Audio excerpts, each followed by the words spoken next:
Got a tornado warning, another one. At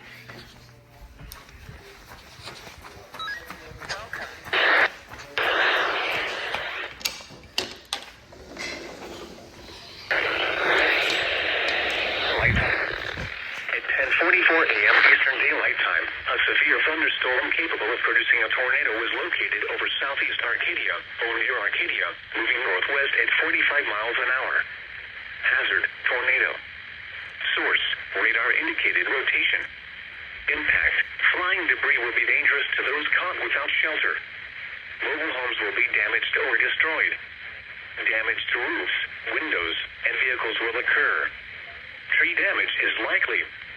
This dangerous storm will be near Arcadia and southeast Arcadia around 10:50 a.m. Eastern Daylight Time.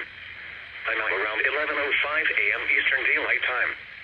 Other locations impacted by this tornadic thunderstorm include Limestone, Nocatee, and Mayaca Head. Take cover now. If your home is flooded, avoid flood waters. If possible, take shelter in an interior room. Avoid windows. If you are outdoors, in a mobile home, or in a vehicle, move to the closest substantial shelter and protect yourself from flying debris. Repeating, a tornado warning has been issued until 11:15 a.m. Eastern Daylight Time for the following counties in Florida: Hardee and Manatee.